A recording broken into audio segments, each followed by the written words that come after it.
Imagine మీరు ఒక పార్టీలో ఉన్నారు, డ్రింక్స్ కూడా అన్ని నార్మల్ గానే ఉన్నాయి, కానీ నెక్స్ట్ మార్నింగ్ హాస్పిటల్లో లేస్తారు. ఇంకా కొన్ని కేసెస్ లో అయితే లేవని వాళ్ళు కూడా ఉన్నారు. అసలు ప్రాబ్లం ఏంటి? ప్రాబ్లం ఆల్కహాల్ కాదు, ఫేక్ ఆల్కహాల్. మనం ఆల్కహాల్ కొనే ముందు బాటిల్ ఒరిజినల్ ఆ ఫేక్ అని చాలా సార్లు చెక్ చేస్తాం. ఎందుకంటే బాటిల్ సేమ్ ఉంటుంది, లేబుల్ సేమ్ ఉంటుంది, కలర్ కూడా సేమ్ ఉంటుంది, కానీ లోపల లిక్విడ్ కంప్లీట్ గా డిఫరెంట్ అయ్యే ఛాన్స్ ఉంది. So what is fake alcohol? Fake alcohol అంటే ఒరిజినల్ బాటిల్ లాగానే కనిపిస్తుంది. బ్రాండ్, లేబుల్, కలర్ అన్ని సేమే ఉంటాయి, కానీ ఇల్లీగల్ గా మ్యానుఫ్యాక్చర్ చేస్తారు. చాలా కేసెస్ లో చీప్ కెమికల్స్ ఇంకా మెథనాల్ కూడా మిక్స్ చేస్తారు. మనం తాగేది ఇథనాల్ అయితే వాళ్ళు మెథనాల్ మిక్స్ చేస్తారు.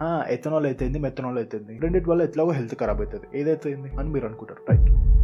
రాంగ్. సింపుల్ గా చెప్పాలంటే మెథనాల్ అనేది బాడీకి పాయిజన్ లాంటిది. ఇప్పుడు నేను ఏదో ఎథనాల్ మంచిది అన్నట్లు, కానీ మెథనాల్ నుండి వచ్చే ఎఫెక్ట్స్ వేరే లెవెల్లో ఉంటాయి. బ్లైండ్నెస్, ఆర్గన్ డ్యామేజ్ ఇలా స్టార్ట్ అయ్యి డెత్ కి కూడా దారితీస్తుంది. మరి పీపుల్ ని అంత ఈజీగా ఎలా ఫూల్ చేస్తున్నారు? మన బ్రెయిన్ బాటిల్ ని ట్రస్ట్ చేస్తారు. బ్రాండ్ చూస్తాం, లేబుల్ చూస్తాం. ట్రాన్స్పరెంట్ బాటిల్స్ అయితే కలర్ కూడా చూడడానికి ఛాన్స్ ఉంటుంది, కానీ కౌంటర్ ఫిట్ బాటిల్స్ కూడా తక్కువేం కాదు. చాలా రియలిస్టిక్ గా తయారు చేస్తున్నారు ఈ మధ్య. మరి ఇన్ని దారుణాలు అవుతుంటే సేఫ్ గా ఎలా ఉండాలి? స్టెప్ 1, ఆల్కహాల్ బంద్ చేయాలి. అది ఎలాగో కాదు. స్టెప్ 2, ట్రస్టెడ్ స్టోర్స్ లోనే కొనండి. బాటిల్ సీల్ బ్రోకెన్ అనిపిస్తే అవాయిడ్ చేయండి. మీరు ట్రస్టెడ్ స్టోర్స్ లో తీసుకున్నా కూడా ఆల్కహాల్ టేస్ట్ ఏమైనా డిఫరెంట్ అనిపిస్తే పడేయండి. నువ్వు ఎంత తాగినా ఏం చేసినా ఎండ్ ఆఫ్ ద డే మనకి మన హెల్త్ ముఖ్యం. So next time bottle open చేసే ముందు లేబుల్ ఒకటే కాకుండా మనం ఎక్కడి నుండి తీసుకుంటున్నాం అనేది కూడా చెక్ చేయండి. Drink responsibility.